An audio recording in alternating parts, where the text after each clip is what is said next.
Know what tomorrow is? It's that day you do something. Monumental or seemingly inconsequential. Start a new job, leave an old one. A big date or a small gathering. Drinks with the new someone, or simply to strut past an old flame.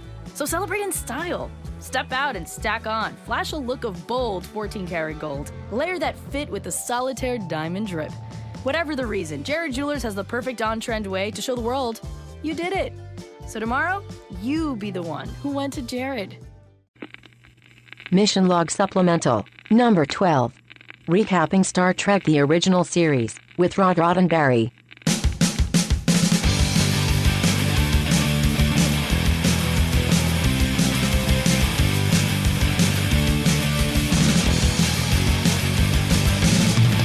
Welcome to a very special supplemental episode of Mission Log, a Roddenberry Star Trek podcast. I'm John Champion. And I'm Ken Ray.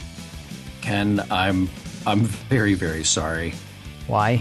I'm so sorry because, see, I had this idea for our wrap-up that it would be sort of like a 1970s variety show where we just have like, hey, look, here's this guest, and then here's this guest, and then and we're done, and we wrap it all up with a bow, and then we're done, and that's it. And I didn't suspect, although I should have, that you and Rod and I would talk for like an hour about the original series. Oh, had we only talked for an hour.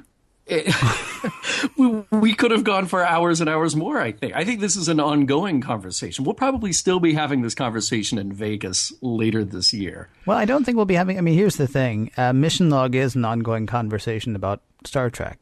Right. So, I mean, to think that, especially, you know, when you get on with the guy who put the show together and, you know, the son of the guy who, you know, put Star Trek together.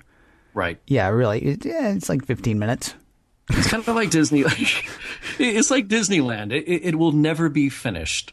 It just keeps getting added to and changed and built. And yeah. So how did we solve this problem, Ken? Oh, I don't think we did. Well, well, here's what we're doing. Here's what we're doing. So we let our audience in on what's happening. We're releasing this interview with Rod on its own.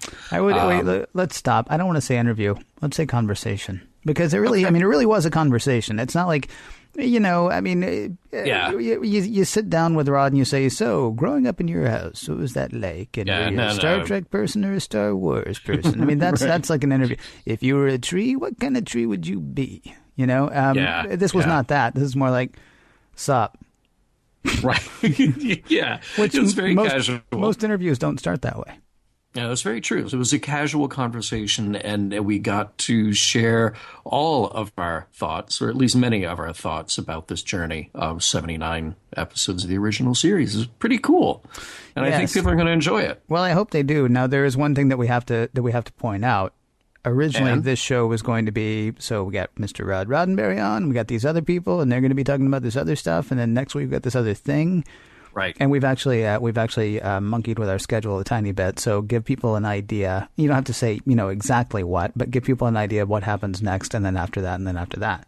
Right, right. So this episode is the casual conversation with Rod. Yep. And then just a few days later, you're going to get the somewhat cavalcade of stars. It'll be more conversations and interviews about the original series, as well as some feedback from our listeners, which I think is very cool. Then we have the Richard Arnold interview. Then we go into the animated. So we're actually going to hit the animated on time.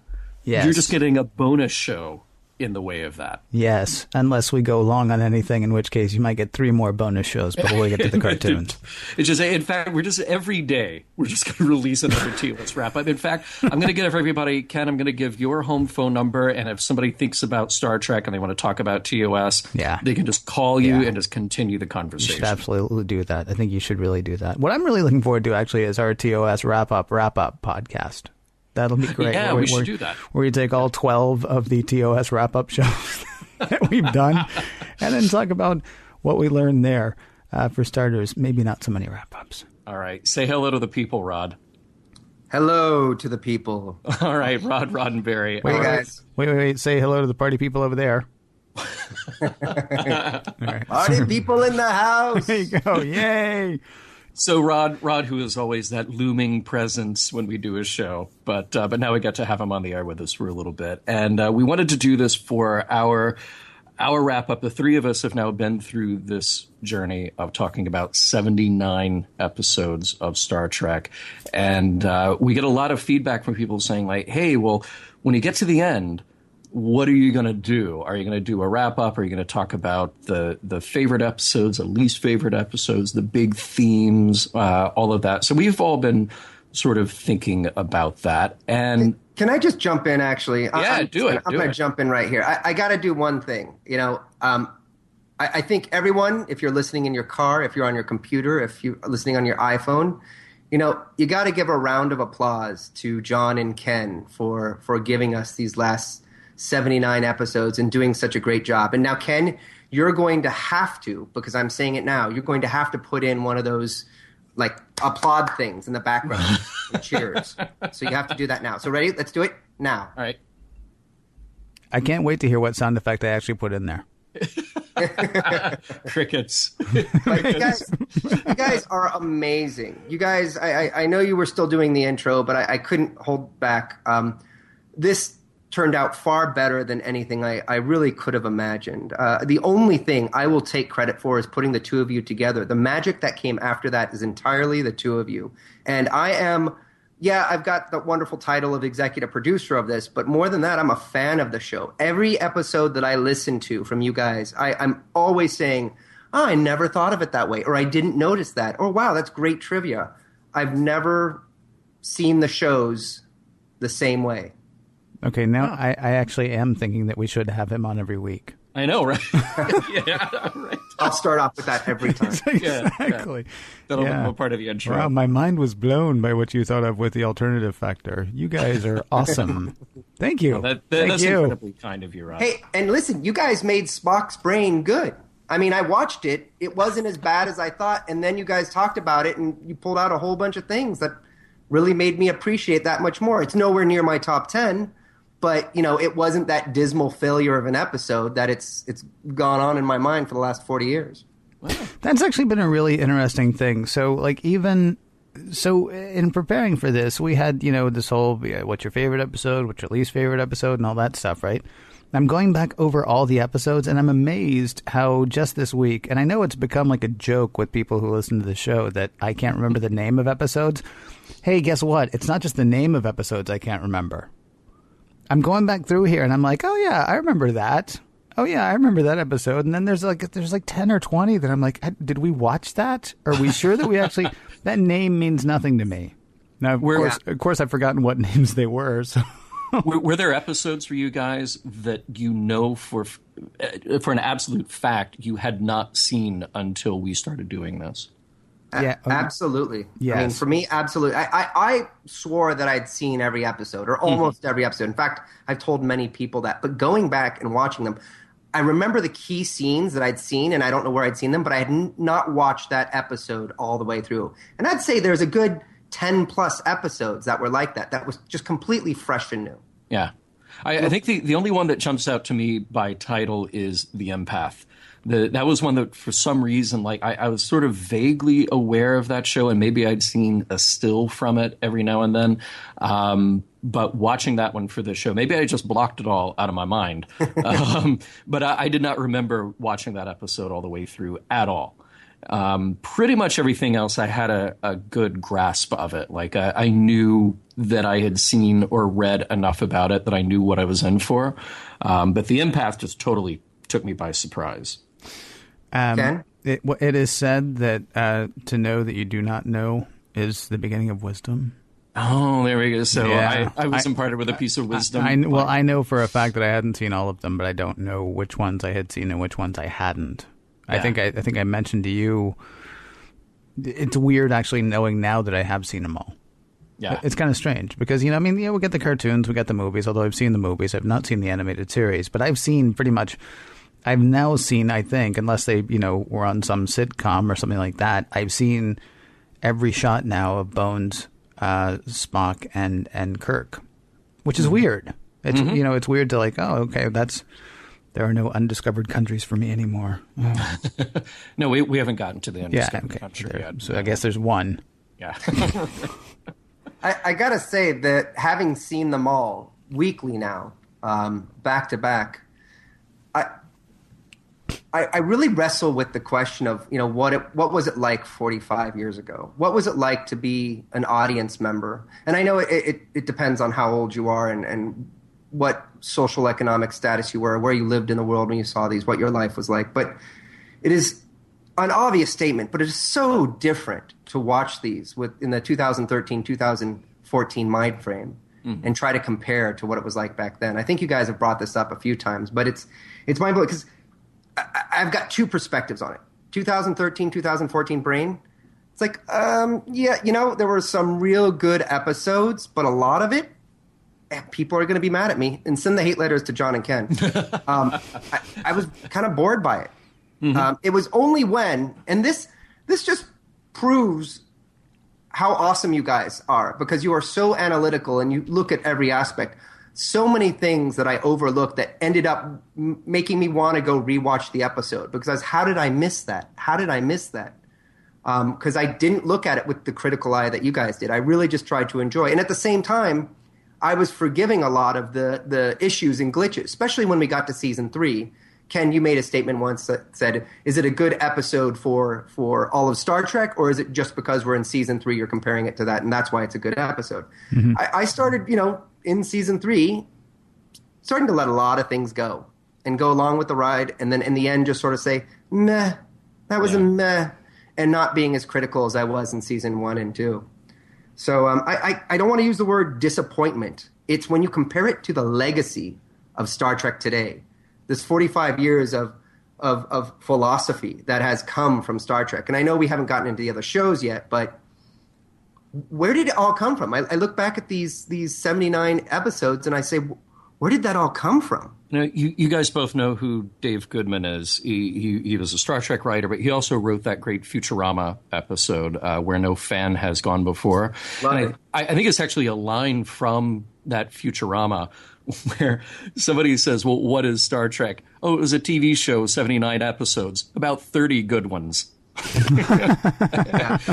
and this is coming from a Star Trek writer, So it is kind of funny that here we are picking apart these 79 episodes, and I think we kept asking ourselves the same questions, which is, well, by the time we get to the end of this, how do we account for the longevity of the show? And I just started writing down ideas. I just started writing down thoughts about, well, what are all the elements? Because I've asked this of a few of our guests, what is that formula that makes this happen? And Mike and Denise Okuda hit a big one, which is chemistry.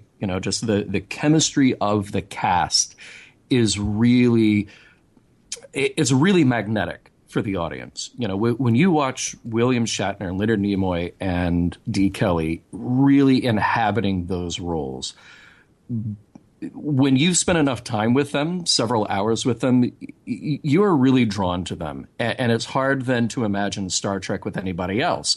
So I kind of put myself back in that position in 1986 of hearing that there's going to be a new Star Trek with a new cast, thinking, come on, no way you can have a new cast, because Star Trek is those 3 guys. So I think they really hit it right with that. I think there are good ideas in the shows. Rod, your father, you shared with us some clips from him doing the lecture circuit in the 70s.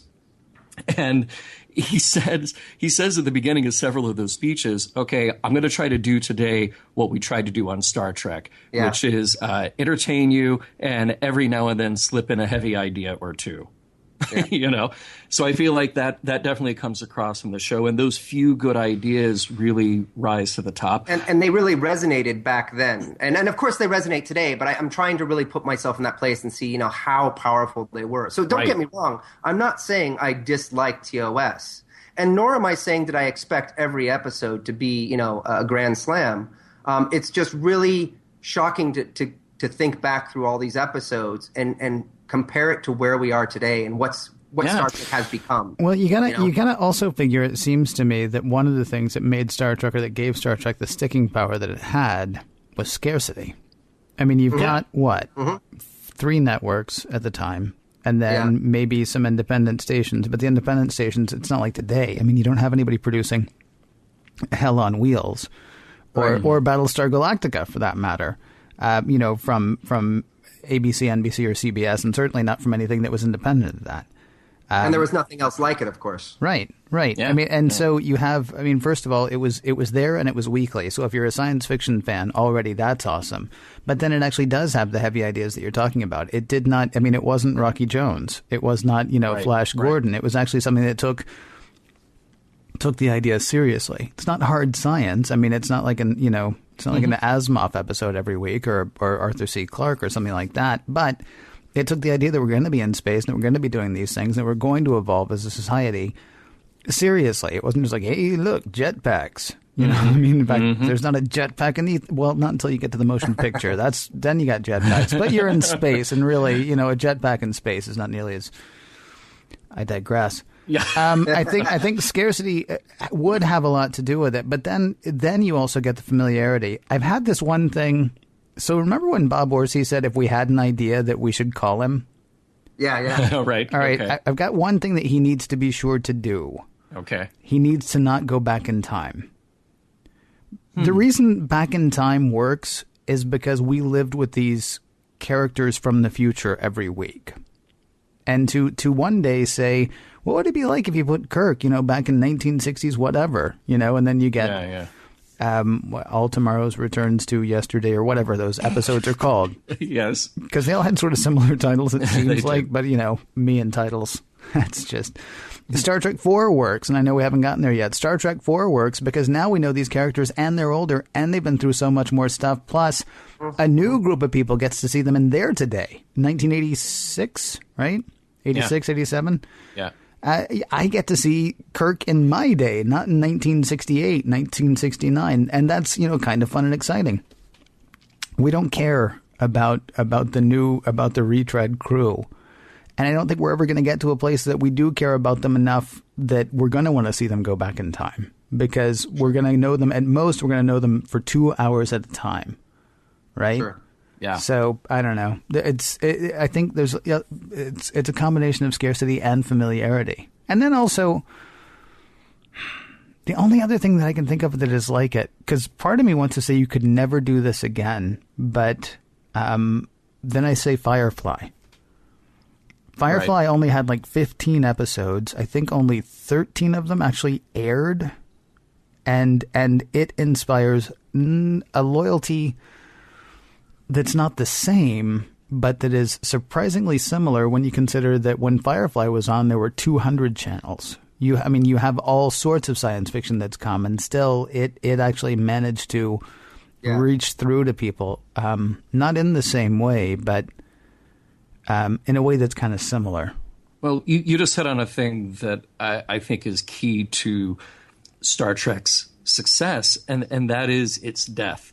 I think that we would not be having this conversation today if Star Trek had not died the way it did in 1969 and had gone into syndication. I really do feel that, because it's two things. One, there is a demand, because there's even if it's a small audience, there's a small core audience that this show really resonated with. And then those people told their friends, hey, there is this great show and it's coming back on in syndication, and that's what I'm going to be doing Thursday afternoon, is watching this show. The other part of it, though, is that because it died, and I don't mean to say this in any way to disparage the cast of the show, but realistically, as an actor, when your show goes away, you are out of work. You have really nothing else to do except pound the pavement and look for the next job. Because this show died, and because it wasn't a huge hit at the time, everything about the show, Rod, from your mom and dad to every actor, to everybody who worked on it, they were accessible. And those first conventions that happened in the early 70s, I think like 1972 was the first big one in New York, something like that. That immediately cemented the fan to production relationship that Star Trek has. And you think about it, there are a lot of other big franchises out there. There's James Bond, there's Star Wars. There are other big TV shows like Twilight Zone or whatever. And they never, ever have had, and I think ever will have, the same kind of fan ownership that Star Trek has. So the fact that this went away and then fans were able to make it on their own, they were able to build this thing on their own, I think that plays a huge, huge role in Star Trek coming back at all.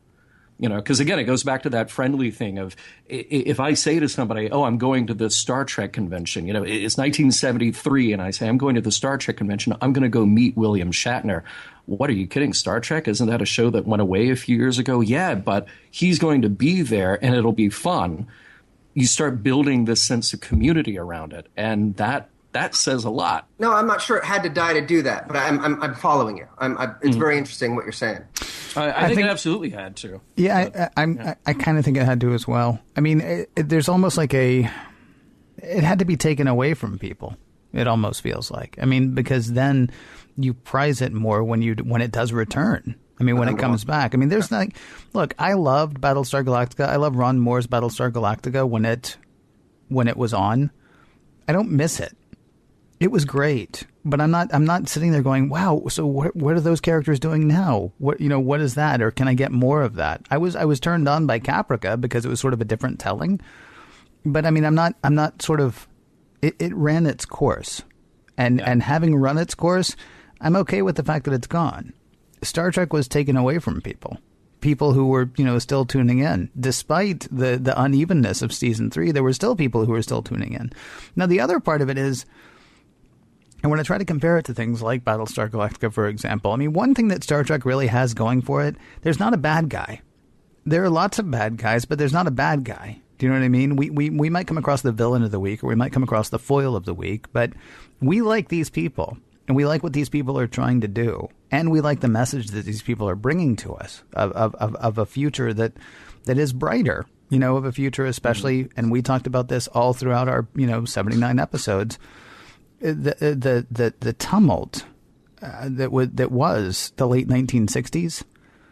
To turn on your TV, during the Vietnam War, to turn on your TV during race riots, and have a bunch of people say, "Wow, look at us, we're in space," and occasionally going, "Wow, we used to have problems like hating people because they were black when we were white, or because we were whichever." I mean, to basically sit there weekly after the news and say, yeah, all that stuff that happened on the news, don't worry, because this is going to be great.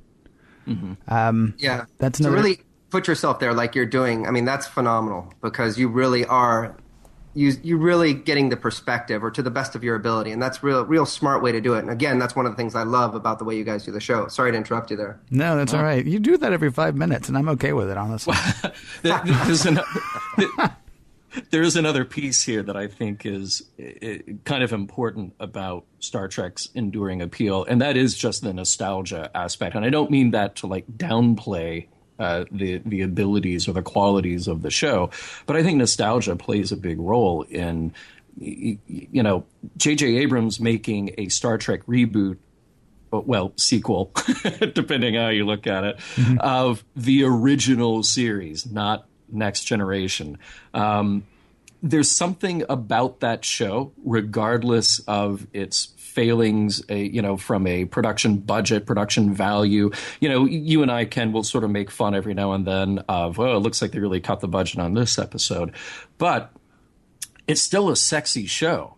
Mm-hmm. It looks great. Mm-hmm. And I remember I got to a point with Next Gen where I just couldn't watch it anymore. Now that it's back out on Blu-ray and you get to see it refreshed, it really looks beautiful. But there was a point where it just looked like every bad hotel you'd ever been in. But you would go back and look at the original series, and it just looks great. The colors are vibrant. The actors are vibrant. When Shatner's sitting there on the bridge and he's sweating because the studio is just hot, there's something very palpable about that. It's a cool looking show. And that might just be a stylistic thing that aesthetic has sort of come back 45, 50 years later.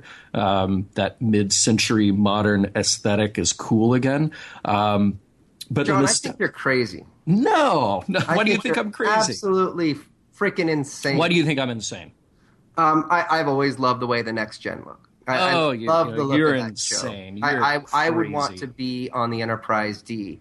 I would kill myself if I were on the original Enterprise. Really? Because to me, I'm not saying I didn't like the look of the show, but I mean, the hard shadows initially you fall in love with them. I know it was just kind of crappy lighting at the time. They were doing what they could with what they had. And I've heard stories about, I don't know if this was true, but, Bob Justman dancing on my father's desk as he's finishing up the last line of that day's shooting script. These guys would just press constantly. So I get it. There was no money. There was no time. Talent was sparse, but they got some amazing people to do amazing things. So I do get that. But I can't believe you couldn't get through Next Gen. Oh, no. See, at the time in 1987 when that came on, I was right there in front of the TV just like everybody else. Then you flash forward 10, 15 years later, and you look at it again and you just go, wow, this is very sterile, very stale. Everything has the same color palette. And then I go back and watch the original series and go, wow, this is very vibrant and alive feeling. But like I said, I take some of that back because the Next Gen Blu-rays really make that show much more tangible again. But I don't know. I think the nostalgia has to play a role in this. I know you love that sort of stuff. Oh, I do. Yeah. You love that sort of stuff. Yeah.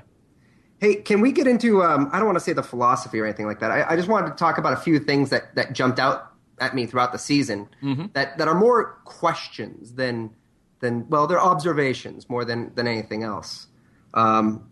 And it's just really interesting. When I say that I'm a little surprised where we are today, considering the original series, if you just encapsulate it alone, the philosophy, the ideas that have come out of Star Trek. Star Trek, the original series, had a ton of philosophical points in it, by all means. But I often just try to figure out how did we get to today? Because there was a lot of conflicting stuff when you had to do with the United Federation of Planets and so one of the things that always kind of blew me away was the Prime Directive, and I love the way they handled it. At least the first season, part of the second season. I'm not sure. I can't remember.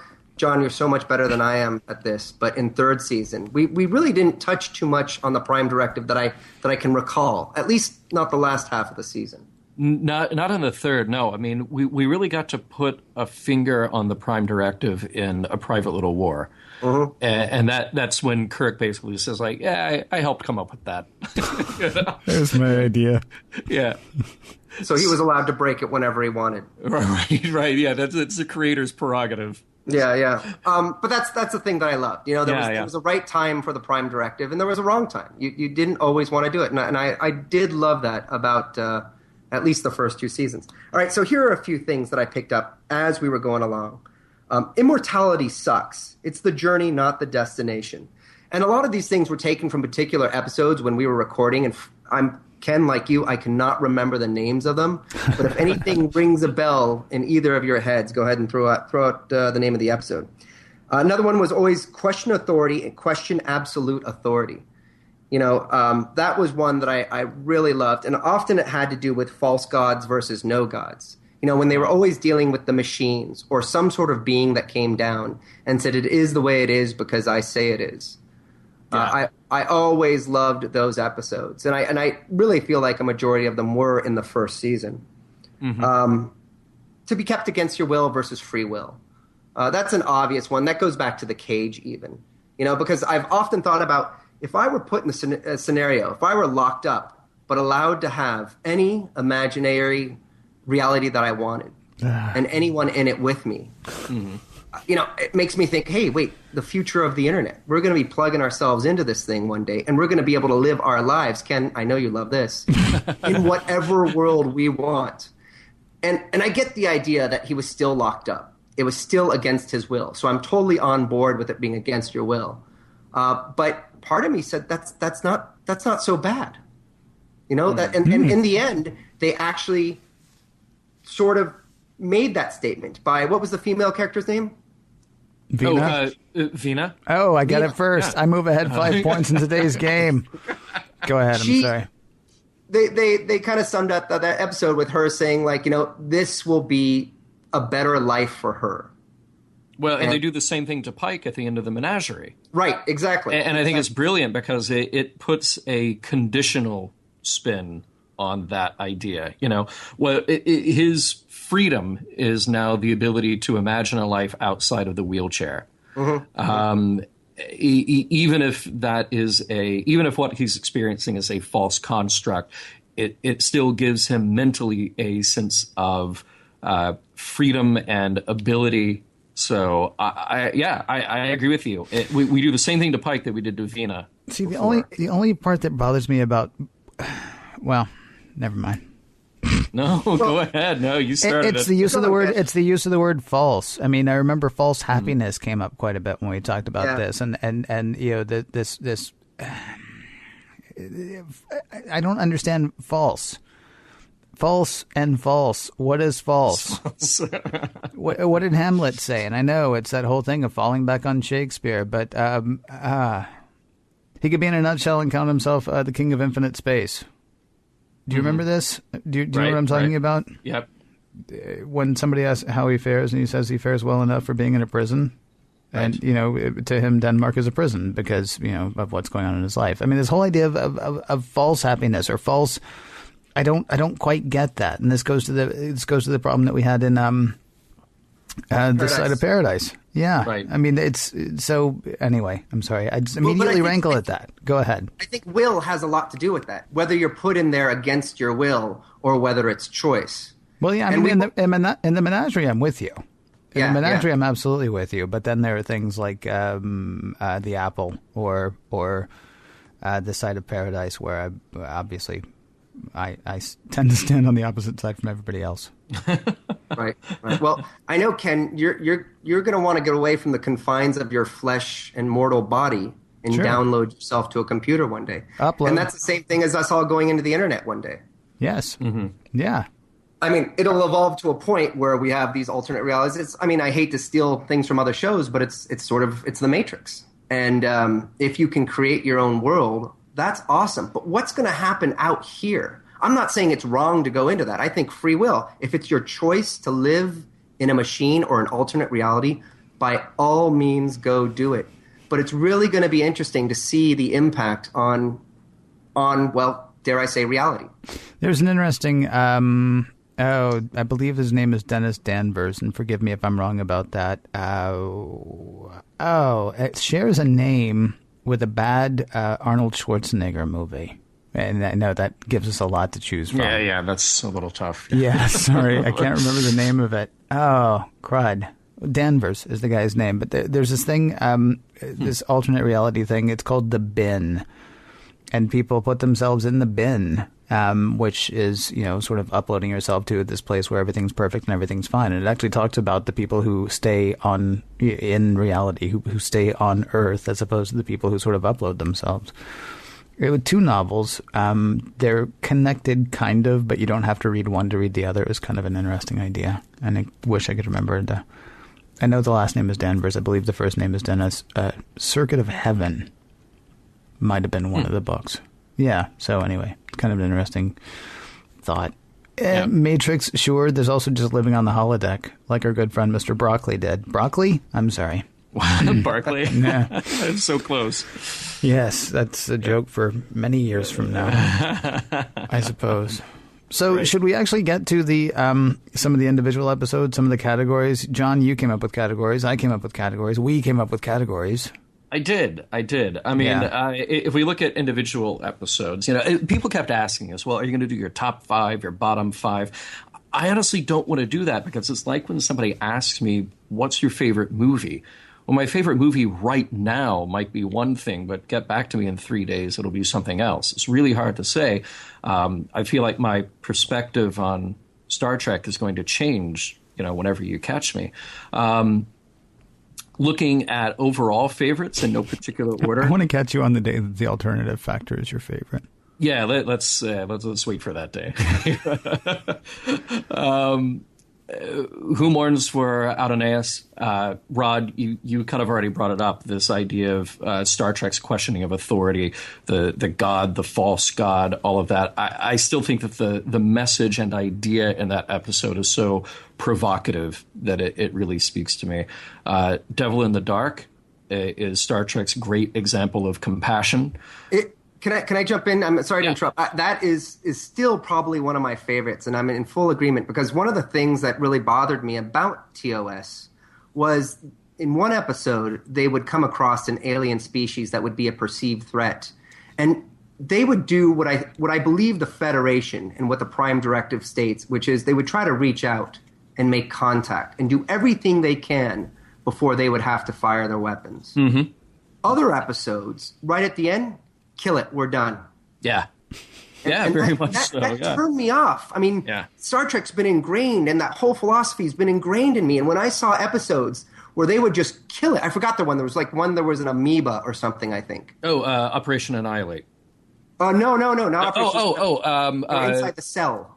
The episode you're looking for is the Immunity Syndrome. Yeah, well, in the end, I believe they just killed it, but I think one of you said that it was going to take over the universe, but I can't remember. Did they ever try to make contact? It was a life form. It was a single-celled organism. Yeah.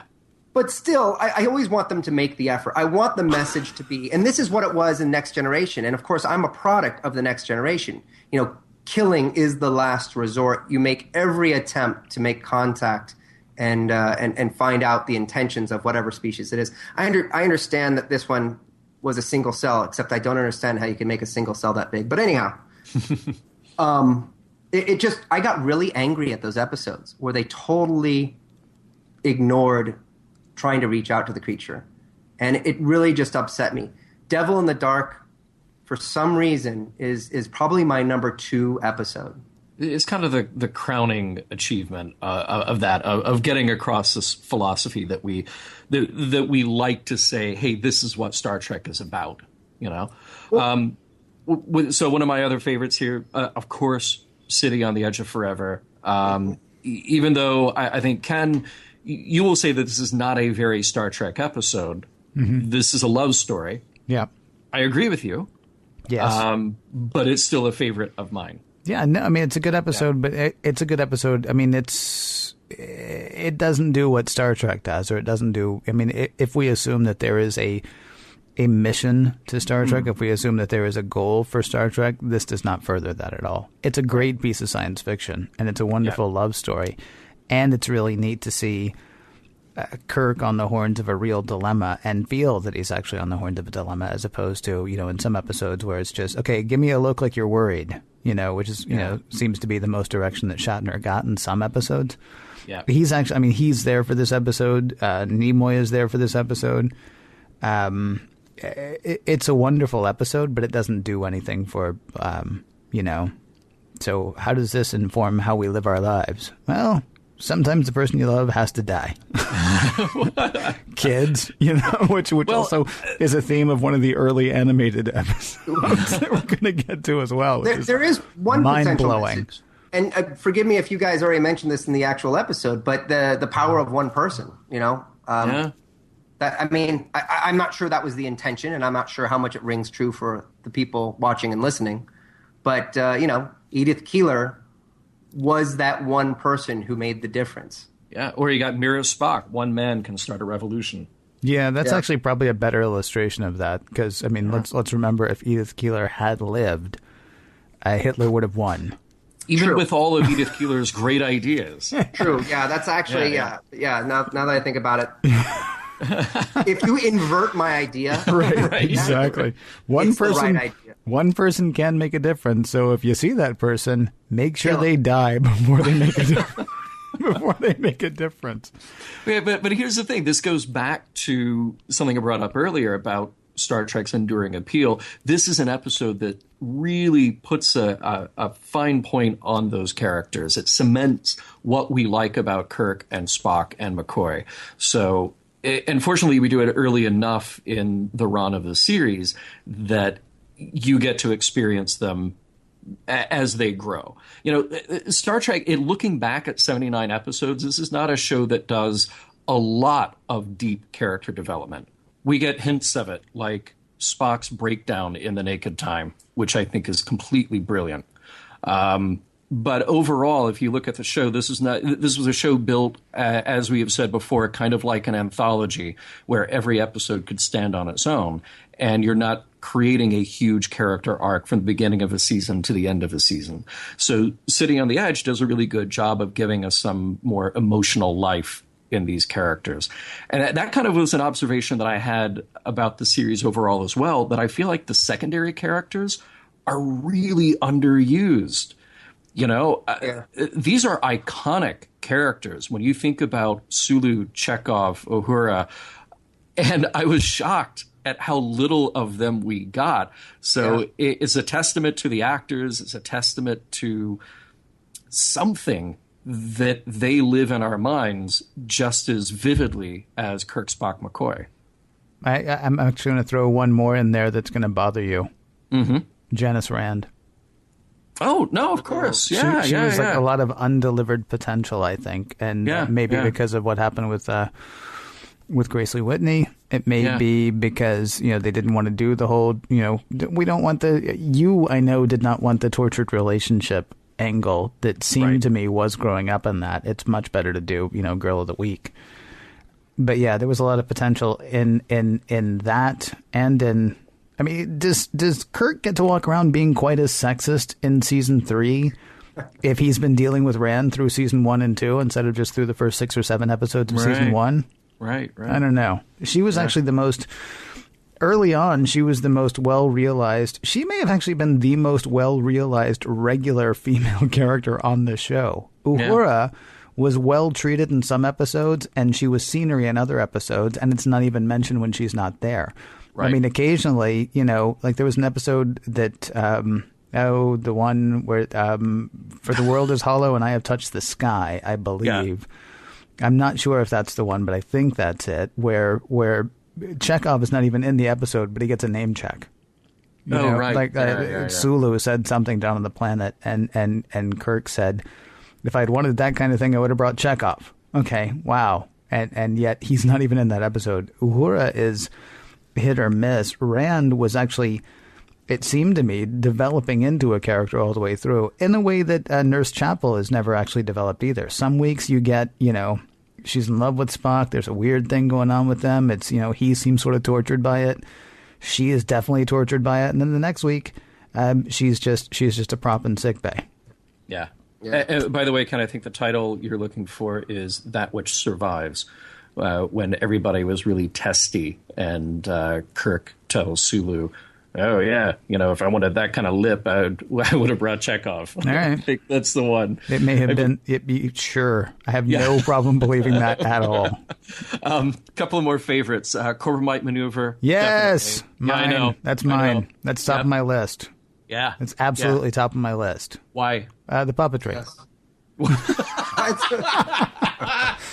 No, it's for all the reasons that we've referenced the Corbomite Maneuver since the day that it happened. I mean, it was the, being who you say you're going to be, plus the examination of death that I found in it. I don't, it turns out that episode was about a year before the whole 5 stages of grief, and yet it seems to me to be a perfect illustration.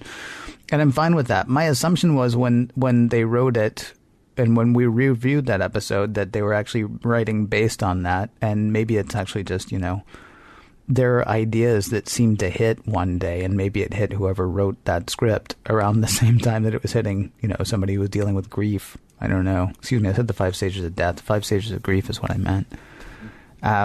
Just an incredibly rich episode, it seems to me. Rod, I think that, Ken, what you just said about Star Trek having this through line of behaving the way that you say that you are. Rod, I think that's another one that goes on the list of the big topics that show up throughout Star Trek. We got to an episode that I did not like, with the Omega Glory, but Ken, you really hammered me on this idea of Kirk at the end of that, even if he's reading the Constitution and he's overacting the Constitution, he is making the words have meaning. And he's telling the people there, if you're going to create this ideal, you have to try to live up to the ideal.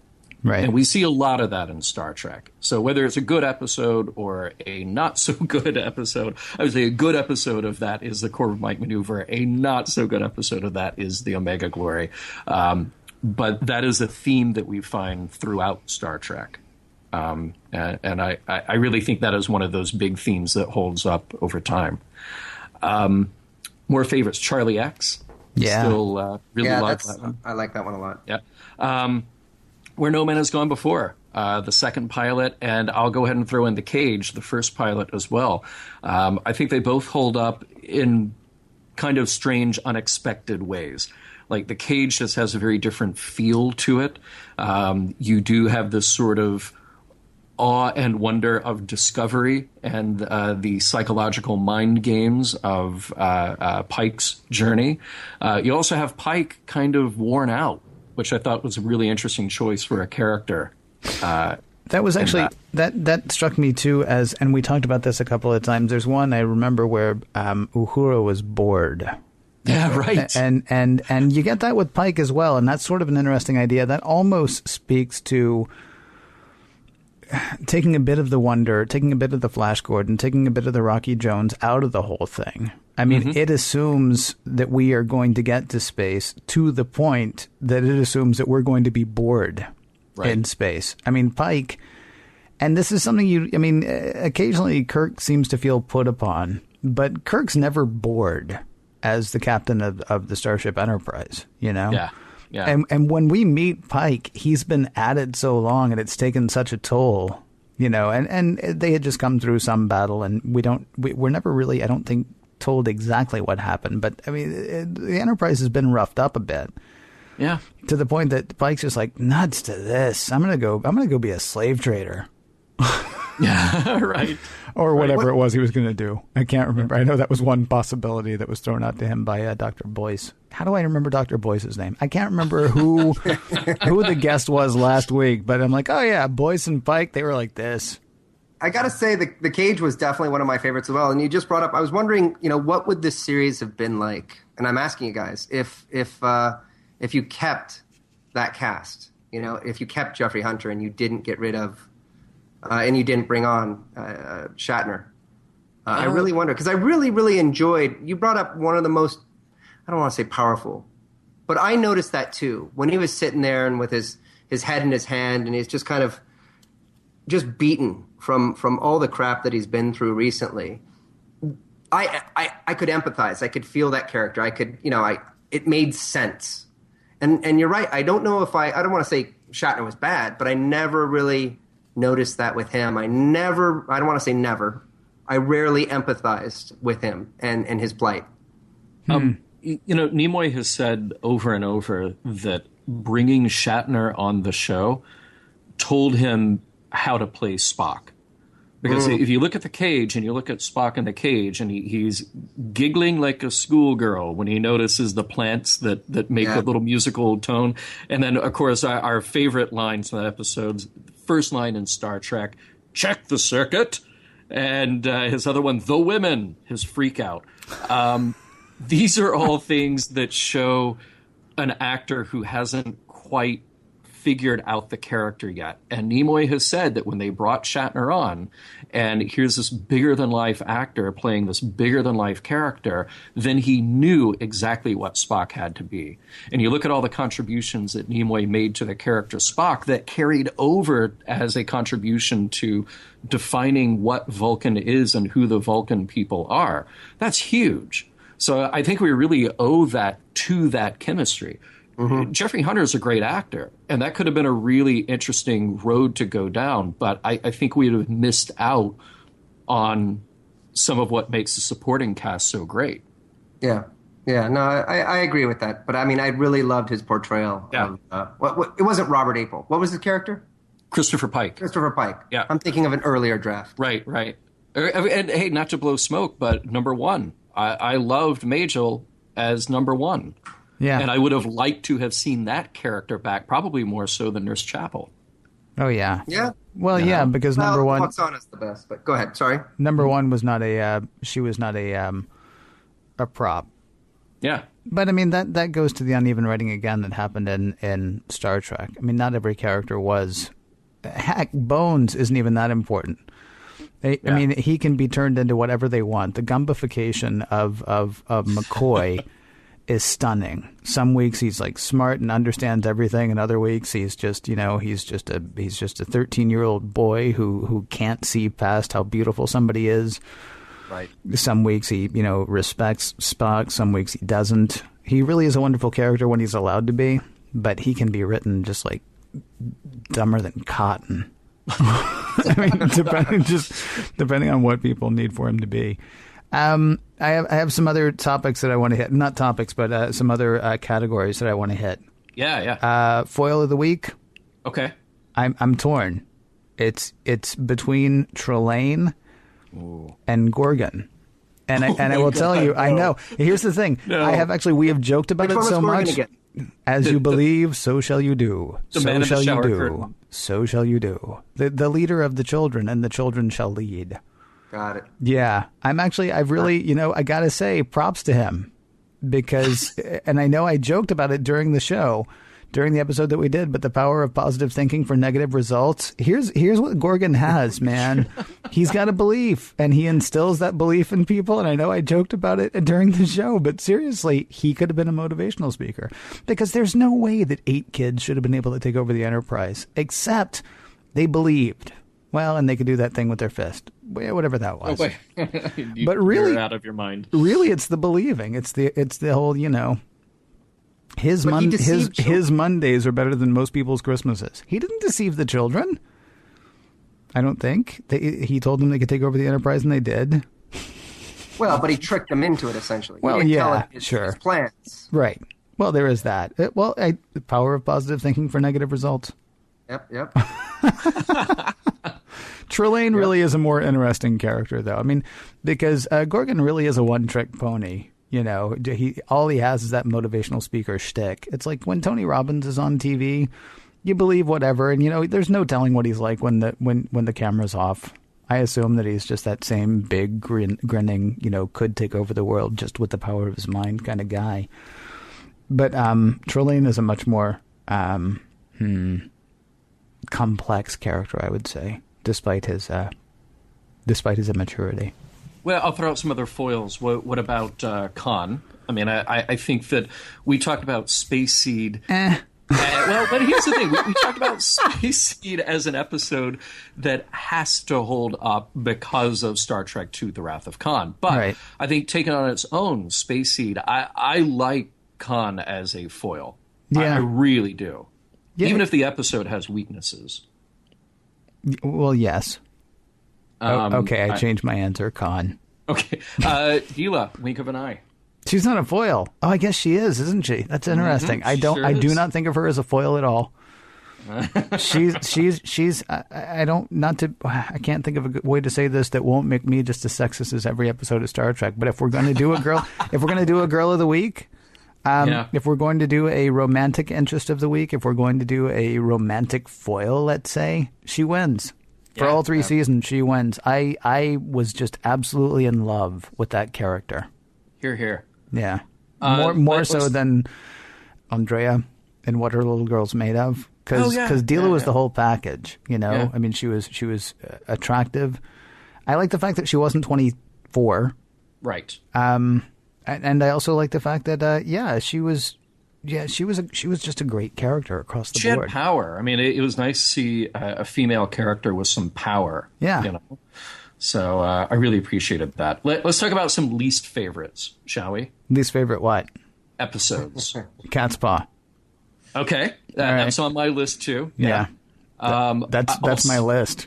No, wait a minute. And The Children Shall Lead is on my list. I really think you're underselling Gorgon. The Empath. I know that there are people who just love that episode, but even when all you're focusing on is the message of the episode, I feel like it's just a badly made episode, and I can't get past that. I have to have both. I have to have production script, production value. I also want the message and the story and the character exploration. And I just can't get past how badly made that episode is. Yeah, I just don't even remember liking the message in that episode. Yeah, that's the one that's sort of like in the black box theater, right? Right. Yeah, with the Vians. Yep. Yeah, no. There's nothing about that episode that I enjoyed. Alternative Factor? Love it. Cat's Paw? I already said Cat's Paw. What, did you say Cat's Paw? Do you hate it that much that you want to say it again? You should say it twice. I don't love the Alternative Factor, by the way, but I don't hate it as much as you do, obviously. It was a flawed episode, no question. But although, again, I've often wondered if I just sort of appreciate it, in retrospect. Yeah. Sort of like I hated Mary when we first got to it because we were only about, 15 episodes in, maybe less than that. And so Mary was just, this horrible stumble after so many great episodes in season 1. And then, by season 3, you want to go check back in with Michael Pollard and, his nutty band of kids. Well, that goes to a list that I have of episodes I'm letting off the hook. I'm letting Miri off the hook for now. And in some weird way, Turnabout Intruder, like, it is the most sexist episode of Star Trek. There's no question about it. Mm-hmm. But it's still more enjoyable than a lot of other really terrible Star Trek. So in a way, I would rather watch that than go back and watch definitely The Empath or The Alternative Factor And the Children Shall Lead.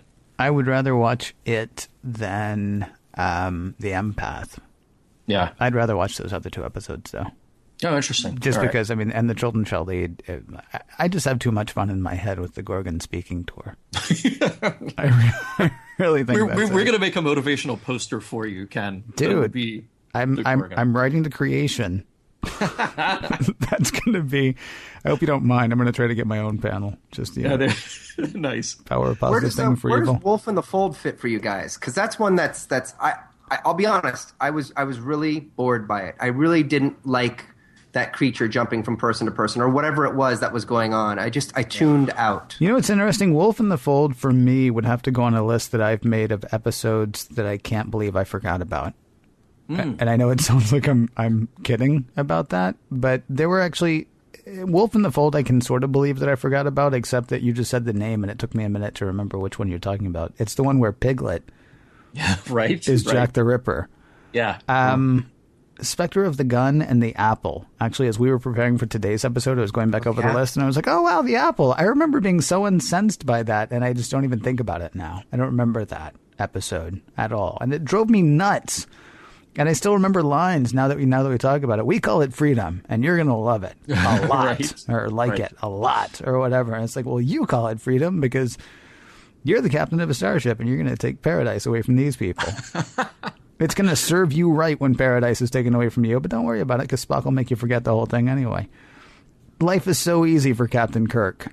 So, it is. It is. And Spectre of the Gun, I remember really enjoying Spectre of the Gun at the time. Couldn't tell you what it's about right now.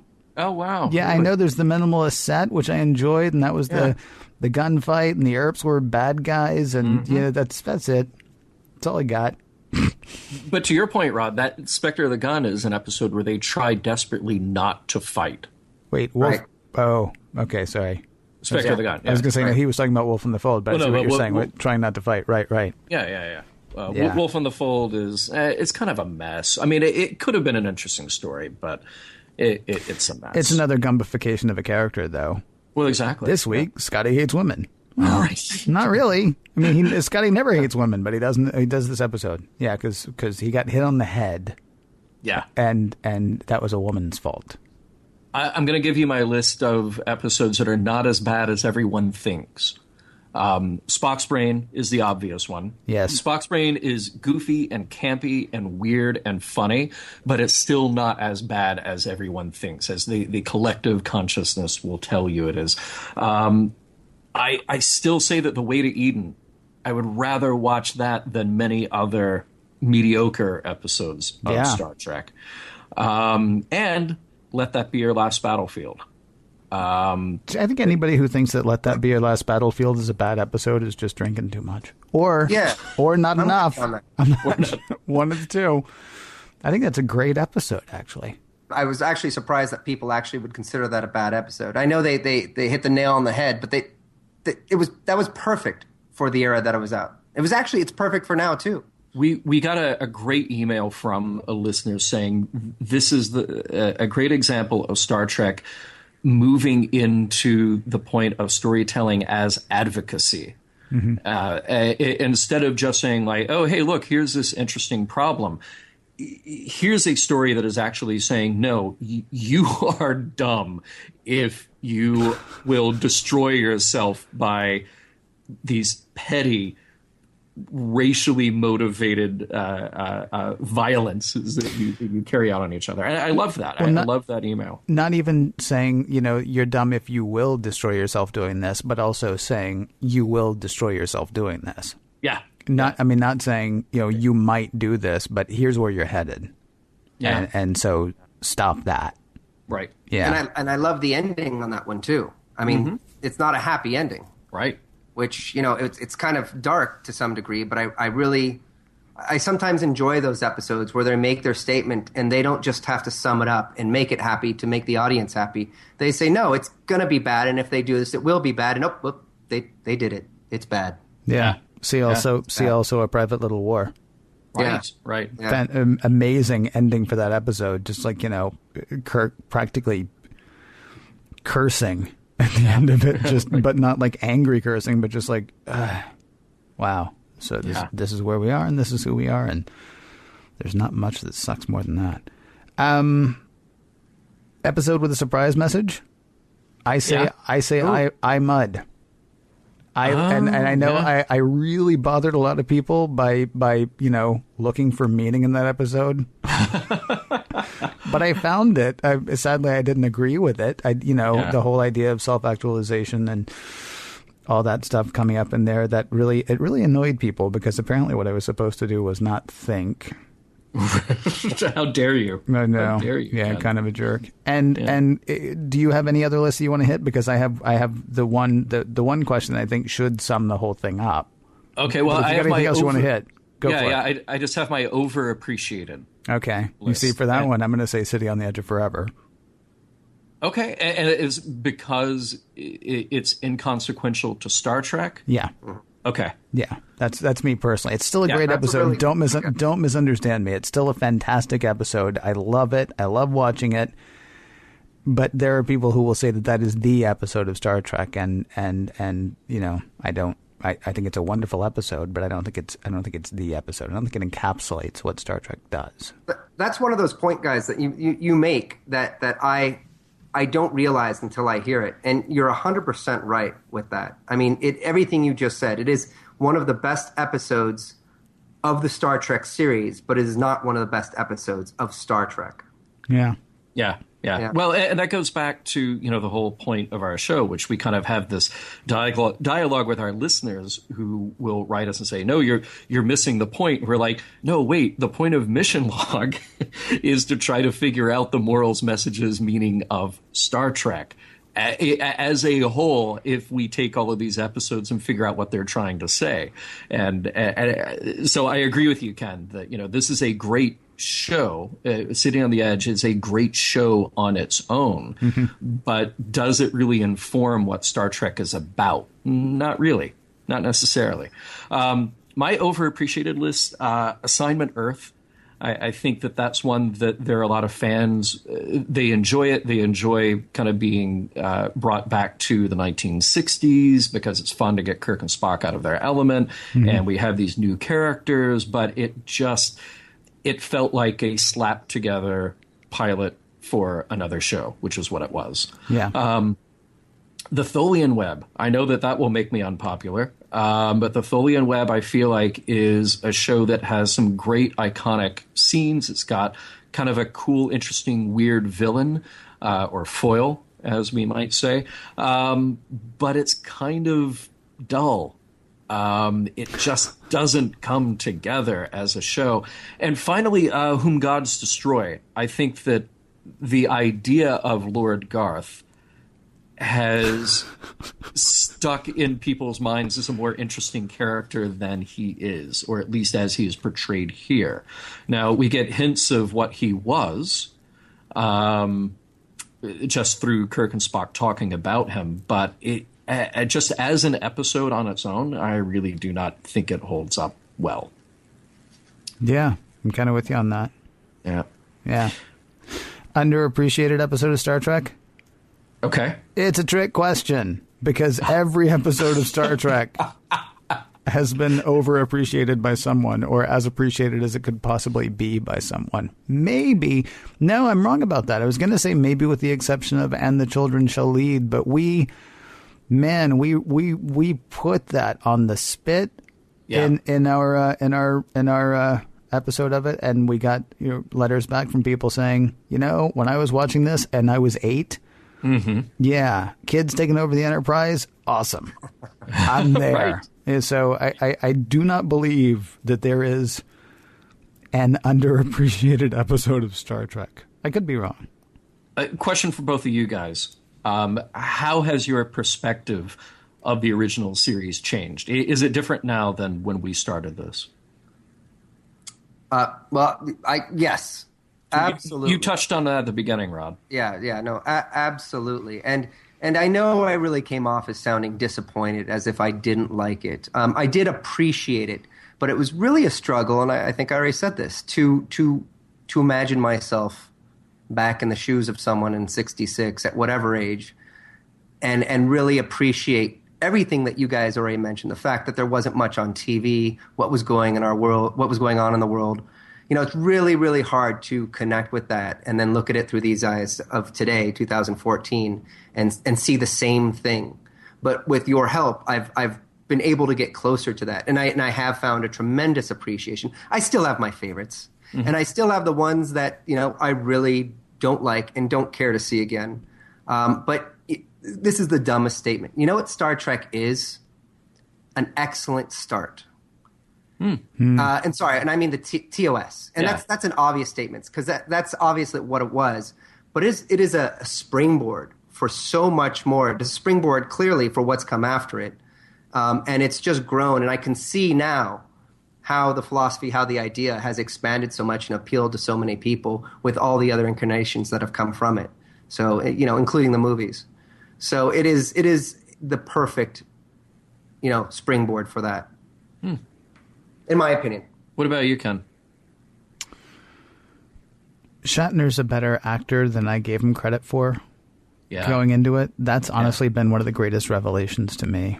I would catch the occasional episode. I didn't study Star Trek the way, certainly you have, and certainly not the way that I have in doing Mission Log. Shatner's just a much better actor than I thought he was. That he's in a way that he's not in the movies, with the exception of his eulogy in Star Trek 2. Yeah. And I've said several times, Shatner is pretty much doing a caricature of Shatner in just about everything that he's in at this point, which is fun to watch. But it was also fun to see that he was an actor and that he can act, as opposed to just acting like Captain Kirk or just acting like William Shatner. Otherwise, I'm a little disappointed at how it devolved. I was surprised when we first started it that he wasn't Love Him and Leave Him Kirk. That really doesn't happen until about halfway through season 2, and then it just gets worse and worse and worse. But that happens really, it's almost like, well, somebody's got to fall in love this week, so, we'll roll a die and see who it is. Oh, comes up Kirk again. Oh, this week it's Spock. Oh, this week it's Bones. Right. Occasionally it's Scotty. Just give him something. Yeah. It's weird because, and we shouldn't talk about this because timelines, what have you. Next Gen doesn't really hit its stride until partway through the second season, or even the third season, I think. Mm-hmm. Star Trek is the opposite. Star Trek started at its stride, it seems to me, and then stumbled and fell, and it would occasionally pick itself back up and run a really good leg, and then stumble and fall again. Right, and that was kind of weird to see. I don't guess it was surprising, but it was kind of weird to see. I agree with that, Ken. That's the perfect assessment of it. A lot of TV shows, they need a season or two to figure out what they're doing and where they're going. Star Trek, strangely, like you just said, started off real strong and then, as you said, tripped and fell and got up all the way through. I said it to somebody before that I feel like season 3 is underappreciated. Season 2 is overappreciated. Season 1 is appreciated just right. It's the Goldilocks season. It is the Goldilocks season. But yeah, that's what was weird to me is the things that I thought I knew about Star Trek, the things that I thought I knew about the characters are probably more a mishmash of having already seen the movies and then going back and rewatching it, having already heard people talk about, write about, discuss Star Trek over and over again, that then you kind of bring a lot of that with you when you go back and watch the original series. Ken, what you and I tried to do is watch all of this fresh and just see, okay, what are we given on screen? What can we infer only from that? Uh-huh. And that's one of the reasons that we don't want to jump the timeline. We'll reference a thing, but we don't want to say, well, we all know that Kirk becomes this guy and then he fathers a child. And that we don't want to do things that try to inform a character beyond what we're just given in this particular series. And we'll try to stay true to that, I think, because it's important to just take it as it was presented, So that was what was interesting to me. We got some great statistics back from two of our listeners, Steve and Dorothy, who went to heroic efforts to catalog everything that we did on Mission Log. They did this huge spreadsheet. They wrote down our summaries of the shows. Do they hold up? Do they not hold up? What were the messages? Do the messages hold up? And then what's awesome from that is they did these charts, these pie charts that we're going to put up on the website. They'll be part of the discovered document that goes along with this show. And you see this dramatic slope. Does the production hold up? And the no is kind of, we start out at maybe 10 to 15% of the first season, maybe 10%. And then when you get down to the end of the third season, boy, you really see that red line grow dramatically. And then you see the fall off of the episodes that do hold up. We were nearly either a yes or a maybe for the first season. We were over 75% holding up. And when you get down to season 3, we're below 50% holding up. So I thought that was very interesting. And then when you look at our averages, I said of a series, the production holding up, less than 50%. Ken, you're a little over 50%. You're like 55.5%. So this is great stuff. Messages standing the test of time. Boy, there's a really dramatic dip down from the first season at over 50%. Then when you get into season 2, boom, it's just a drop. And then a little creep up by the time you get to the end of season 3, because I think that's by the time we're getting to Let That Be Your Last Battlefield, and shows like that really start to kind of buoy it again. So this is all great stuff, and we want to publish it so everybody can take a look. I found it to be very, very interesting. You know what Mission Log is? Mission Log is a great course. It's a great philosophy course. You guys should be called Professor. I think everyone should write into you now as Professor Ken and Professor John. Oh, and no. if you take these episodes and you go through all, I keep saying 79, but isn't it 80 with the cage or is it 79 with the cage? It'll be, it's 80 with the cage. 80, they treated the menagerie as one. Right. Okay. So 79, right. Yeah. So then I think people could really, I think a college, someone out there has got to implement this. First of all, I think a tremendous amount, I'm saying. Each episode, you guys picked up so much that I didn't. And so I'm eternally grateful to you. There's only one problem with your suggestion.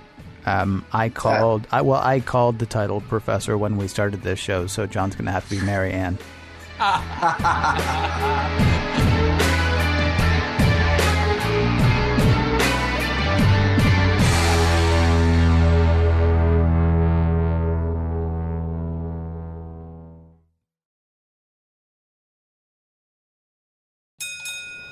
Valvoline Instant Oil Change wants you to breathe out your oil change-anxiety. And breathe in automotive peace. Visit us today